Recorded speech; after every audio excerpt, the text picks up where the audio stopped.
aller droit au but, Talibé. On s'intéresse à ces tractations qui sont menées sous la férule des religieux, des chefs religieux du pays. Une nouvelle rencontre s'est tenue hier au centre islamique de Donka.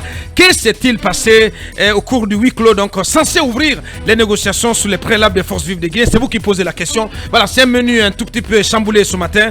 On va essayer de remettre de l'ordre dans tout ça demain jeudi pour votre bonheur, chers auditeurs. Oui, Talibé, sur la question de ce qui s'est passé hier, on a écouté, voilà, et si vous permettez, si vous voulez, je vais vous permettre de vous replonger dans ce qui s'est passé hier au centre islamique. Et c'est, voilà, Monseigneur Boston qui, voilà, je pense qu'on n'est pas prêt d'écouter de la régie. Voilà, pourtant, l'élément est disponible. Le temps pour la régie, donc, d'apprêter cet élément, voilà, dans lequel le Monseigneur Boston a fait tenter de faire un compte rendu de ces discussions à huis clos. Voilà, on me dit que Koulibaly. Voilà, Monseigneur Vincent Koulibaly plutôt. On me dit que l'élément est prêt. Voilà, je propose pour ceux qui ne l'ont pas suivi ou ceux qui l'ont déjà suivi, je propose d'écouter Monseigneur Vincent Koulibaly au sortir des discussions qui se sont tenues à huis clos entre les forces vives une délégation des forces vives de Guinée et le Premier ministre au centre islamique de Donka. Nous avons été heureux de voir que les forces vives ont répondu massivement à notre invitation. Et le Premier ministre aussi est venu comme d'habitude répondre à notre invitation.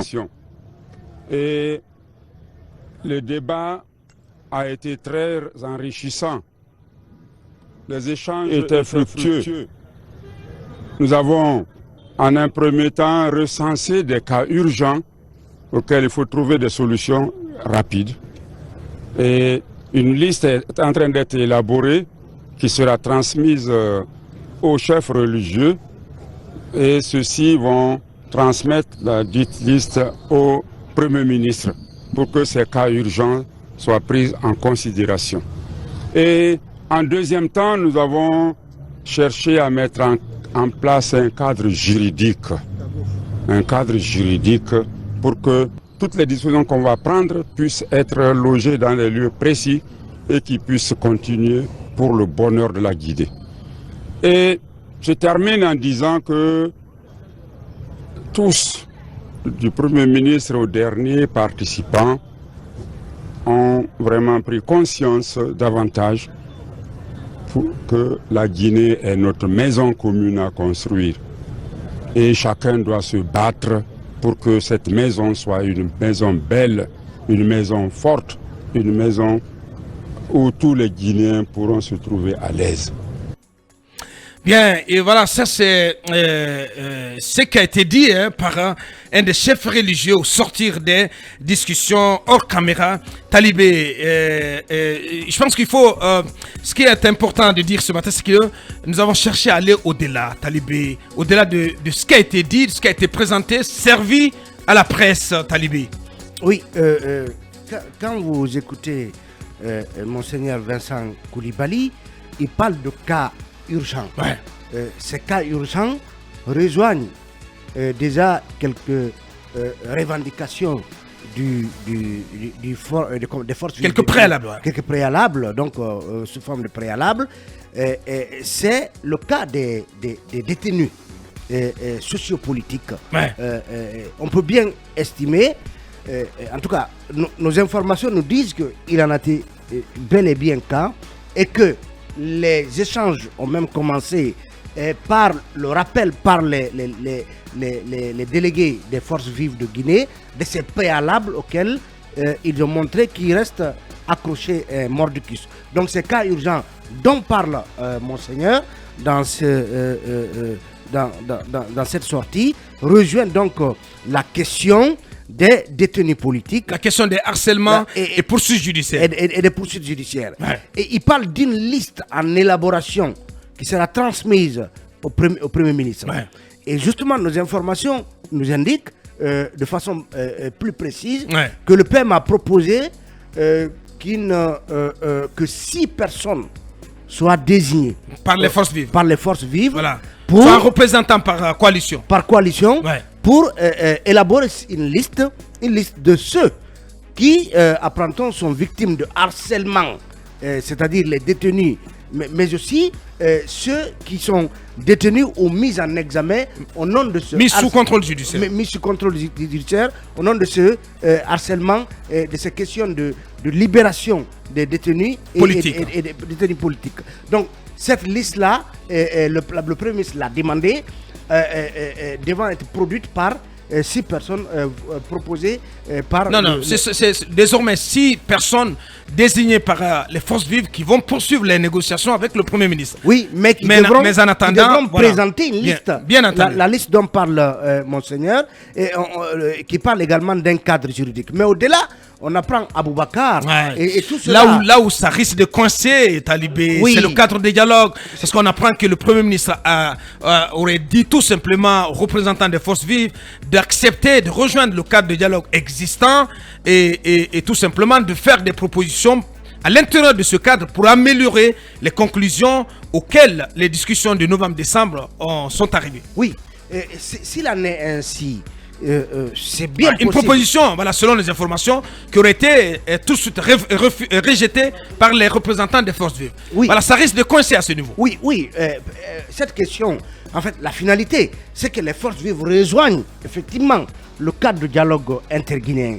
Mais est-ce que ce sera mordicus un cadre de dialogue interguinéen qui ne sera pas présidé par la CEDEAO comme l'exigent les forces vives de Guinée? Est-ce que donc le Premier ministre en tout cas les autorités de la transition n'entendent pas bouger d'un iota sur la question de qui présidera ce cadre de dialogue? Parce qu'on a même prêté cette phrase au Premier ministre qui aurait dit qu'il n'est pas, que la CEDEAO n'est pas son employeur et que donc l'idée que le cadre de dialogue soit présidé par la CEDEAO pratiquement est à exclure. Donc l'offre, en ce qui concerne le dialogue, l'offre qu'il fait ou que le Premier ministre aurait faite aux forces vives, c'est de rejoindre ce cadre de dialogue avec peut-être l'avantage qu'on leur offrirait de pouvoir amender les recommandations ici de la session de dialogue en décembre. Et finalement, Aboubacar, lorsqu'on nous dit encore que le Premier ministre a insisté pour dire qu'on ne doit pas confondre les cas individuels au problème de la nation, qu'il aurait même cité à cet effet le cas du Sénégal, où il y a l'affaire Sonko qui défraie la chronique, ou le cas de la Tunisie. Et tout cela laisse penser que pour le moment, les positions sont diamétralement opposées, mais puisque on n'en est qu'au début des négociations, des tractations, et c'est comme si rien n'a changé dans la position des autorités de la transition en venant à cette table. Parce qu'aucune réponse plausible, claire, n'a été donnée en ce qui concerne la libération des détenus sociopolitiques et la fin des harcèlements judiciaires. Bien, Lincoln, j'ai envie de dire, les faits risquent-ils de donner raison à Diabaty Doré? Si ça continue ainsi, de toute façon, pour un départ, il y a quand même... Est-ce qu'il faut d'entrée désespérer? Non, pas forcément. Les lits commencent à bouger. Hier, les gens ne s'entendaient pas. Aujourd'hui, ils sont assis. Les concessions commencent. Moi, ce qui m'a intéressé... Comment ça, les concessions commencent? Oui, ça commence déjà. Les concessions commencent où? Oui, quand Monseigneur, par exemple... Oui, mais il y a eu quelques concessions avant. Oui, bien sûr. C'est à partir d'hier que, pour ma part, on a décidé, de part et d'autre, de s'asseoir pour regarder les questions en face. Auparavant, c'était les questions préliminaires, les préjudicielles, qui ont été évacuées. Une fois évacuées, il faut s'attaquer maintenant au préalable. Et l'un des préalables posés et auquel les forces vives s'accrochent mordicus, c'est l'organisation d'un dialogue sous l'égide de la CEDEAO. Une posture que le CNRD rejette totalement. Vous avez suivi les infos qui nous sont parvenues. On apprend que le PM aurait demandé tout simplement de rejoindre le cadre de dialogue existant. Oui, ça c'est dans un premier temps. Pourquoi je dis qu'il y a évolution? Hier, j'ai entendu Monseigneur parler de la mise en place d'un cadre juridique pour évacuer les cas urgents. Cette proposition n'était encore jamais venue. Rappelez-vous. C'est quoi un cadre juridique? Non, le cadre juridique, par exemple, ceux qui sont mis sous contrôle judiciaire ou ceux qui doivent être jugés, qu'on mette un cadre là pour traiter rapidement leur situation. C'est que ça sous-entend.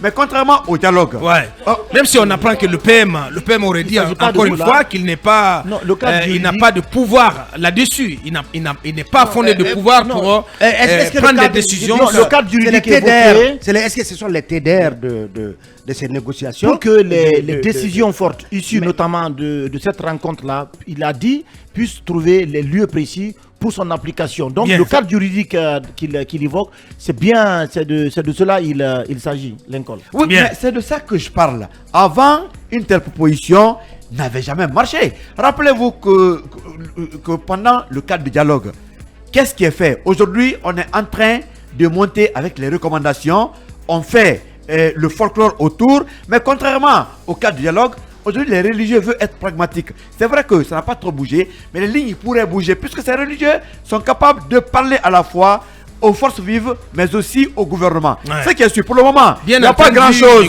Capable de parler aux deux camps, mais est-ce qu'ils sont capables de faire bouger les lignes? Non, c'est pas évident. Voilà. C'est là-dessus qu'on va interpeller.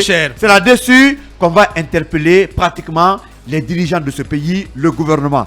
Si aujourd'hui vous mettez les religieux dans des petits souliers, ça veut dire qu'il n'y a plus de dernier rempart dans ce pays. Tout le sacrifice qui a été consenti pour faire ramener les forces vives autour de la table, si vous vous cramponnez derrière vos positions, ça veut dire que la crise sera loin de terminer. Et avec la crise, Aboubacar, les dirigeants de ce pays craignent beaucoup parce que en cas de crise, les premiers à être atteints, c'est d'abord ces dirigeants. Ça, vous savez très bien. L'autre fois, on l'a dit, je l'ai rappelé.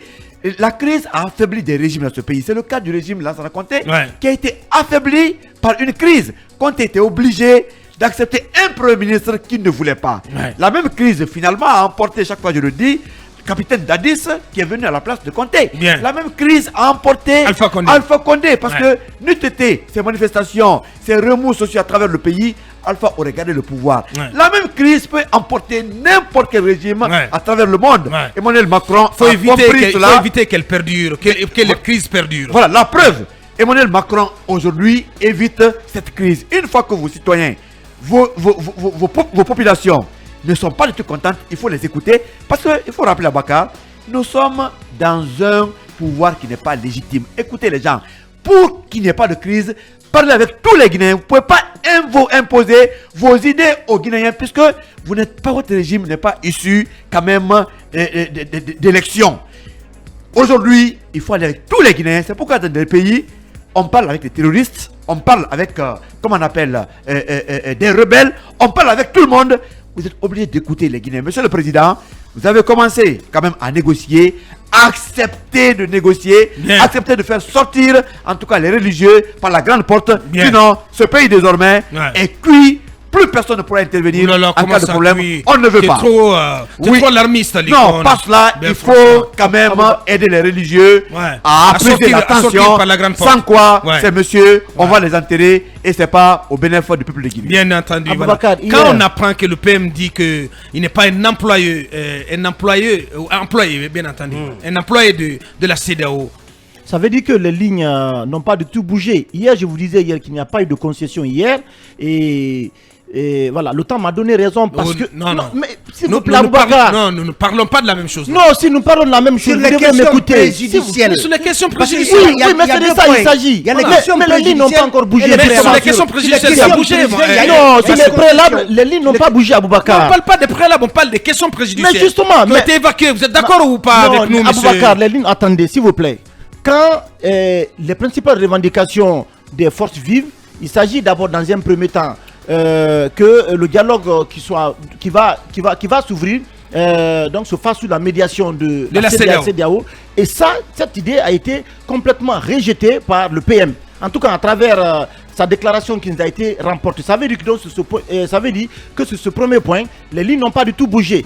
Deuxièmement, ça risque même de capoter complètement. C'est-à-dire est-ce qu'on s'achemine aujourd'hui vers un dialogue mort-né ou un dialogue qui ne verra ou un dialogue qui ne verra pas le jour. On est à droit aujourd'hui de se poser la question. L'autre chose, quand il dit, quand on rapporte ses propos, quand il dit qu'il ne faut pas lier les problèmes individuels aux problèmes du pays, ça aussi, c'est les cas, notamment des acteurs politiques et de la société civile aujourd'hui qui sont en maille avec la justice, pour qui les forces vives demandent la levée du contrôle judiciaire. Donc pour ces cas-là, donc le Premier ministre pense qu'aujourd'hui qu'il ne faut pas lier ces cas individuels, notamment aux problèmes du pays. Ça aussi, ça veut dire que les lignes aussi, donc de ce côté aussi, n'ont pas du tout bougé, sans tenir compte d'autres revendications comme la restitution des biens, notamment des acteurs politiques qui ont été spoliés, ou encore la levée donc la suspension, la levée de la suspension des manifestations. Dites-moi, qu'est-ce qui a bougé au cours de cette rencontre-là? Moi, je pense. J'ai l'impression que ça vire à la touche froide pour les forces vives. Sincèrement, non, j'ai peu d'espoir, mon cher Talibé.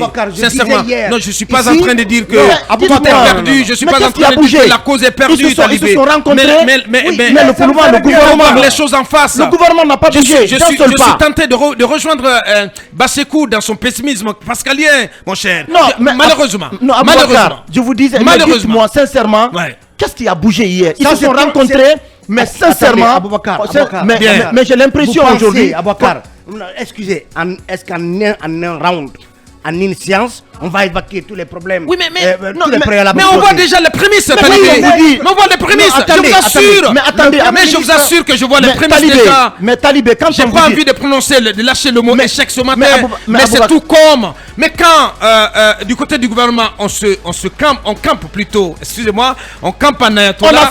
On a fait aucune concession pour le moment. On demande aux autres, voilà, de rejoindre le cadre de dialogue. Qui réclament un dialogue direct avec le CNRD, le gouvernement de transition, sous l'égide de la CEDEAO.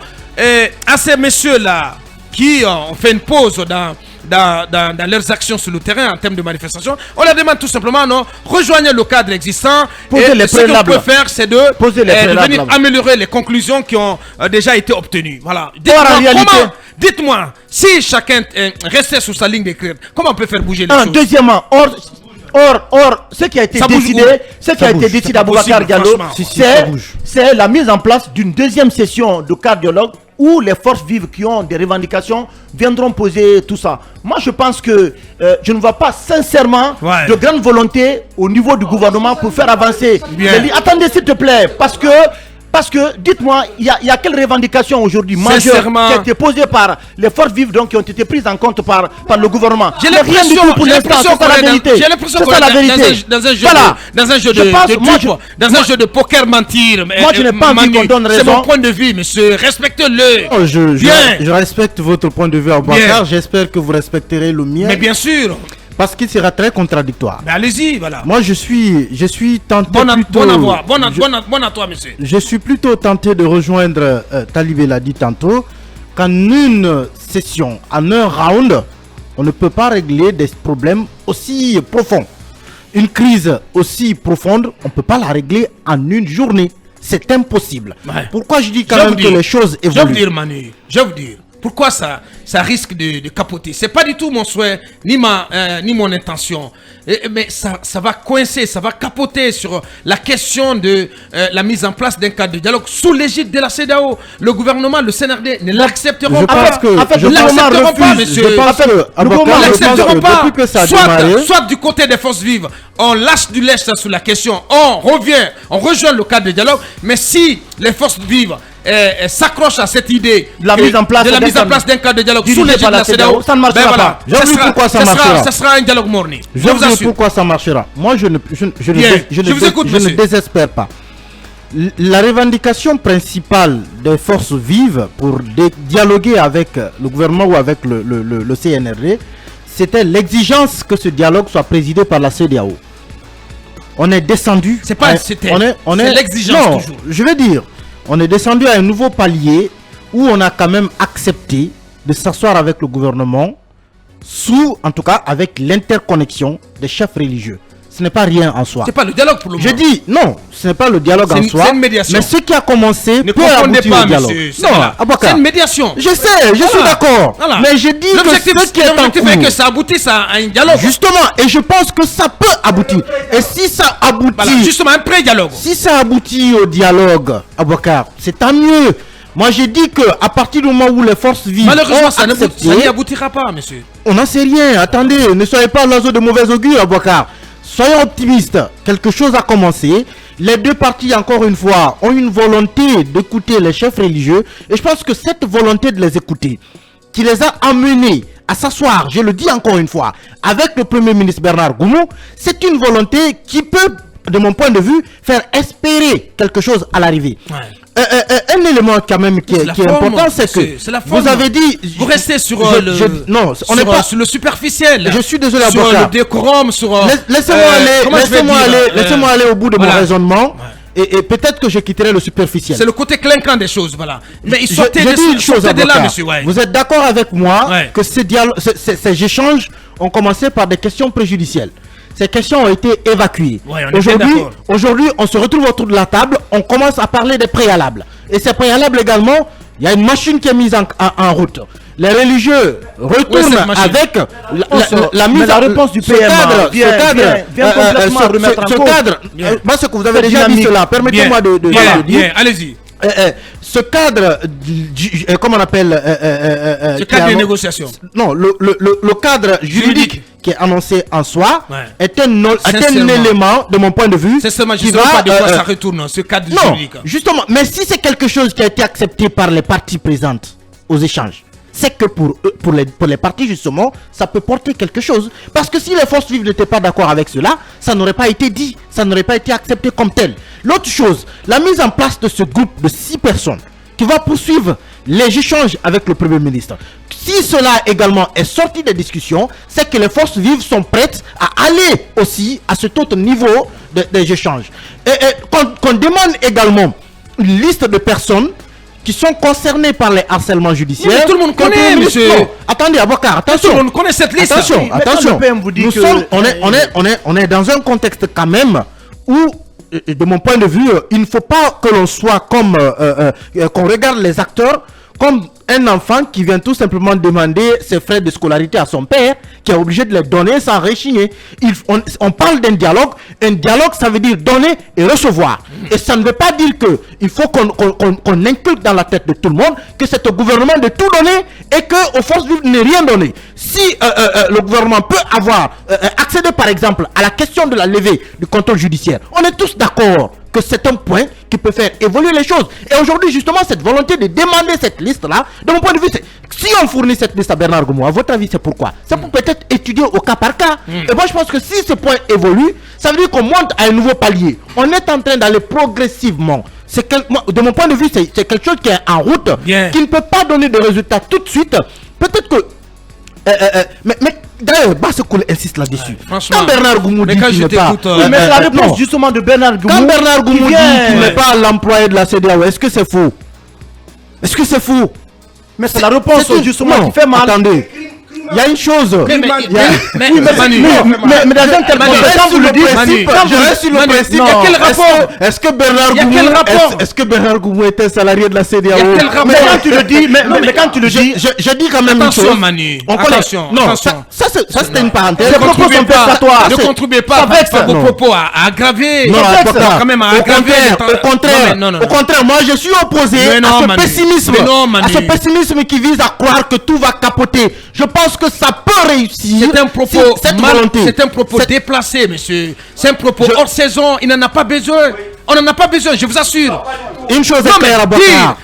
Face à l'exigence des forces vives de demander un cadre de dialogue sous l'égide de la CEDEAO, face à cela, on n'a pas besoin de dire je ne suis pas un salarié de la CEDEAO, monsieur. Abouakar, il y a deux choses. Vous avez mis l'autre façon de répondre. Il y a deux choses que ça choque, monsieur. Deux choses pour cela, Abouakar. Premièrement, l'exigence de la CEDEAO est l'ouverture d'un cadre de dialogue inclusif avec l'ensemble des acteurs. Elle-même, elle ne s'était proposée que si c'était nécessaire. Ça veut dire qu'elle n'en a pas fait une exigence, que ce soit elle qui préside ce cadre de dialogue. La CEDEAO elle-même n'en a pas fait exigence. Deuxième élément, Deuxième élément, c'est que à Conakry, ceux qui sont réticents à être dans le cadre de... Si ils en font une exigence. Maintenant, moi, je vais vous poser une question. Oui. Est-ce que quand on parle de dialogue, ça veut dire qu'on vient avec des revendications et elles doivent être toutes satisfaites? Mais non, personne n'a dit cela, monsieur. Et voilà, personne n'a dit cela, monsieur. Ça veut dire que le gouvernement doit lâcher du lest. Mais qu'est-ce que le gouvernement a lâché? Mais est-ce que c'est la façon de s'adresser à des gens qui ont des gouvernements lâchés? Est-ce que c'est la façon de s'adresser à des gens qui ont des revendications, monsieur? J'ai dit, Basseko, qu'est-ce que le gouvernement a lâché? Il y a eu des questions préjudicielles, il a lâché. Non, mais il y a des principales revendications. Les principales revendications, Basseko, s'il vous plaît. Vous êtes un intellectuel. Vous êtes un intellectuel pour savoir qu'en 24 heures, on ne peut pas régler une crise. C'est pas un erreur. Vous êtes suffisamment averti qu'en 24 heures, on ne peut pas régler une crise de ce genre. Oui, mais les prémices, monsieur. Non, mais on peut juger les choses à l'aune des prémices, monsieur. Si en 24 heures, les forces vives sont prêtes à envoyer ces 6 personnes, poursuivre les échanges avec le Premier ministre. Si en 24 heures, le Premier ministre est disposé à obtenir cette liste et à l'étudier. Si en 24 heures, les religieux eux-mêmes annoncent un cadre juridique dans lequel on va loger les différentes décisions qui vont découler des échanges qui sont en cours pour leur application. Donc, comment moi je comprends ce cadre juridique? C'est que si par exemple des questions qui concernent des poursuites judiciaires, ça veut dire qu'elles doivent être logées dans des questions peut-être de justice. Et si ce n'est pas des questions de justice, est-ce que c'est des questions politiques? Il faut les envoyer dans un cadre politique, affecté à chaque domaine, à chaque secteur. La question qui lui revient pour lui apporter une réponse. Merci, pour moi, c'est une volonté qu'il ne faut pas négliger. Donc la machine est en route. Jusqu'à aujourd'hui, si les forces vives sont d'accord avec ces points, c'est que les forces vives elles-mêmes sont optimistes. Il n'y a pas de raison que nous soyons pessimistes. Ouais. On appelle ça de la candeur politique. Oui, Abakar, juste voilà, il faut saluer cette grandeur politique. Mais non, je parle de candeur. Je parle de candeur de votre part, monsieur. Parce que tu es d'un air candide ce matin. Abakar, 3 secondes. 3 secondes, acceptez 3 secondes. Je suis un ultra optimiste, Abakar. Abakar, 3 secondes. Oui. Demandons à Bernard Goumou qu'il est un homme d'État. Il doit sortir de l'arrogance en parlant. Son arrogance a coûté une situation malheureuse à la Guinée lorsqu'il a prononcé le mot guignol contre le président de la Guinée-Bissau. Aujourd'hui, il revient. Non, écoutez, Emma, non, laisse-moi passer. S'il vous plaît, Lincoln. Emma, tu n'es pas. Emma, laisse-moi placer mon mot. Il faut quand même qu'on relativise.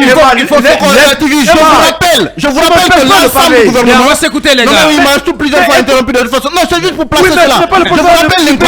Je vous rappelle, Lincoln. Il n'est pas son porte-parole. Accordez-moi 2 secondes. Désactiver leur micro là, parce que Lincoln doit savoir que Manu n'est plus prêt à se laisser faire et à se laisser manger la laine sur la peau. Voilà. On a 5 minutes pour les deux. Pour Kaby et Mamadou. Allez-y, Kaby. Non mais hormis la stature... Optimiste ou pessimiste? Non mais hormis au regard des prémices. Oui, j'ai envie de dire, hormis la stature souverainiste que je trouve hors solde du Premier ministre quand il dit que... Ça commence. On n'est pas, il n'est pas un employé de la CEDEAO, ça n'a pas besoin d'être. Vous savez, il y a un problème, je pense un problème de compréhension. C'est que je crois qu'aujourd'hui, le gouvernement, le CNRD fait l'erreur de penser qu'en faisant porter le cadre de dialogue par la CEDEAO, que ceci atteste de sa faiblesse. Non. Je pense d'ailleurs qu'elle gagnerait mieux. Le CNRD gagnerait mieux. Je vous explique pourquoi. Où est le problème? Abouakar, je vous explique pourquoi. En fait, vous savez, la CEDEAO est embêtée par les questions judiciaires. Les questions judiciaires. La CEDEAO, elle est embêtée par cela. Je ne pense pas que la CEDEAO viendrait en fait, dans un cadre de dialogue qu'elle va présider, demander tout simplement qu'on abandonne toutes les positions. Non, mais non. Mais on a quoi à perdre? On a quoi à perdre, Manu? Deuxièmement, en faisant en sorte qu'on mette en place un cadre de dialogue où vous avez les forces significatives du pays et un cadre présidé par la CEDEAO. Est-ce qu'on a face à une telle réclamation, on a besoin de dire on n'est pas salarié, on n'est pas employé de qui que ce soit, monsieur. Mais c'est très grave ce qui se passe. Rien à perdre, on n'a rien à perdre dans le égo surdimensionné qui tue ce pays. Je vous assure. On n'a rien à perdre à accepter la CEDEAO. Deuxièmement, on n'a rien à faire. Rien à perdre. Mais voilà. Deuxièmement. Enfin, illuminé. Deuxièmement, il est indispensable qu'enfin que le CNRD et le gouvernement réalisent qu'en réalité, ils sont une partie à la crise. C'est-à-dire que vous ne pouvez pas être, joueur et arbitre. Vous savez, je pense que cela, il y a un problème de concept. On a dépassé ce stade. Mais voilà, quelle intelligence de la part des cabinets. C'est pourquoi il faut... C'est l'intelligence politique. Il faut donc laisser mais je vous assure, CEDEAO piloter. Mais ils font partie, ils sont une partie à la crise, monsieur. Aboubacar, il faut donc laisser... Non, en fait, ça n'appartient pas, si on est une partie à la crise, de définir qui va arbitrer. Je pense qu'aujourd'hui, puisque là, les religieux sont acceptés... Laissons la CEDEAO, laissons le Premier ministre, désignons par exemple mon seigneur. Mais pourquoi Vincent pas Coulibaly, ça pourrait bien aller. Comme président du cabinet. Mais pourquoi pas? En revanche, Aboubacar, oui. En revanche, Duni Gomu, Duni CEDEAO. En revanche, et pour autant, ce qui a commencé n'est pas à négliger. Le fait déjà d'évacuer les questions préjudicielles est en soi un début. On l'a déjà dit. Jean-Pierre Aboubacar, c'est un début de formulation de solutions. Toute crise suppose des antagonismes. Et de ce point de vue-là, le Premier ministre qui viendrait tout de suite ne va pas tout de suite demander, ne va pas tout de suite accepter les revendications. La première chose qu'il mettra en avant, c'est de dire accepter de venir rejoindre le cadre de dialogue qui a déjà commencé et porter vos revendications à l'intérieur. Au fur et à mesure, ça va se résoudre. On est la première journée. Je pense que c'est déjà très bien d'avoir évacué les questions. Donc c'est très bien engagé pour ta part. C'est très bien engagé. Ça va aller petit à petit. Bien. Pour le moment, on ne devrait pas être pessimiste, puisque pour toute négociation, les premières journées sont difficiles. Et au fur et à mesure, ça va se décanter. Bien. Et je pense que c'est là où, normalement, même si les premières journées sont aussi annonciatrices de ce qui pourrait arriver. Attention, cabinet. Attention, cabinet. Pas tout à fait, Aboubacar. Merci. On est à nos débuts. Les religieux sont mieux outillés. Bien. Ils pourront faire bouger les lignes. Et j'espère que cela ne s'arrêtera pas aujourd'hui. Voilà. Et heureusement que tout le monde n'est pas pessimiste sur ce plateau. Allez-y, Mamadou Ouri. J'espère que c'est ton cas aussi, Ouri. Écoutez, moi je l'ai toujours dit ici, en ce qui concerne les dialogues perpétuels que la Guinée a connus. Merci de me le rappeler. J'ai toujours parlé de ce dialogue syncrétique. Bien. Organisé. Je l'avais dit. Malheureusement, ce cadre-là n'est pas encore mis en place. Je pense que c'est le but recherché. Mais pour que toute négociation marche, il faut d'abord qu'il y ait la bonne foi des deux côtés. De part et d'autre. Parce que qui parle de négociation parle de deux camps. Et chaque camp vient pour raisonner, défendre sa position et donc pour aboutir à une solution consensuelle. Et pour que la solution soit consensuelle, effectivement, il faut qu'il y ait de la bonne foi de tous les deux côtés. Tant qu'il n'y a pas de bonne foi, évidemment, ça ne marchera pas. Une fois que cela est, on met en place une négociation raisonnée où chacun déploie sa batna pour bien entendu arriver à l'objectif. C'est très important que les gens captent cela. Mais ce qui arrive aujourd'hui, c'est qu'il y a les religieux quand même qui, j'ai constaté pour une fois qu'ils ont été volontaristes, après qu'on ait fait leur procès tout le temps, qu'on a eu des situations de crise, on dit qu'ils sont restés taiseux et tout le reste. Donc, il est du devoir de chaque camp de ne pas quand même humilier ces gens-là, ces messieurs-là, encore une fois, en piétinant tous leurs efforts. Et nous avons naturellement le mois de Ramadan, c'est une trêve. Bien sûr. Pour que toutes les intelligences se mettent en place, pour que chacun fasse montre de bonne foi, afin qu'on arrive à cette solution-là. Mais en premier, c'est à Mamadi Doumbouya d'être très prudent. Moi, je l'appelle un peu à la prudence. Parce que si on épuise cette période de trêve naturelle, et que cela aboutisse par une série de crises, on ne sait pas qui va s'arrêter quand et où et comment, c'est compliqué. En ce moment, c'est lui qui sera le premier responsable. Tous les ingrédients, tous les concours de circonstances qui ont été réunis au temps d'Alpha Condé et qui ont créé la crispation politique, économique et sociale, qui ont été donc pris comme élément de langage par Mamadi Doumbouya pour faire le coup d'État. Comme motivation du coup d'État. Et si on est en train de redécouvrir les mêmes situations, les mêmes problèmes, ça devient une répétition. Donc c'est ce qu'il faut éviter. Et je crois qu'il doit dire aux uns et aux autres, surtout à son camp, de tout faciliter pour qu'on aboutisse à une solution. Je pense que c'est pas la mer à boire quand même. Monseigneur l'a dit hier et moi je l'ai suivi dans le journal. on a une liste de situations urgentes qu'il faut gérer. Et il faut se focaliser dessus, que le gouvernement cède en mettant en liberté ceux qui sont en prison, surtout qu'il est avéré qu'ils le sont dans la violation de certaines procédures et de la loi. En les libérant, l'État n'y sort pas rabaissé, le président n'y sort pas humilié du tout. Mais aussi du côté des forces vives, en laissant certaines revendications au nom du consensus recherché n'est pas une humiliation. Alors pas du tout. C'est ce que j'appelle donc la bonne foi de part et d'autre. Tant que cela n'existe pas, on va tourner en rond.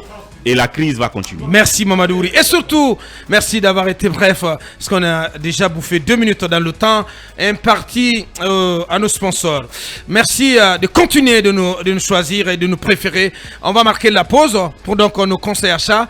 On revient pour continuer le débat, pour recevoir notre invité prestige du jour, M. Mori Kaba, président du parti AGN, à venir d'une Guinée nouvelle et de la coalition APAV.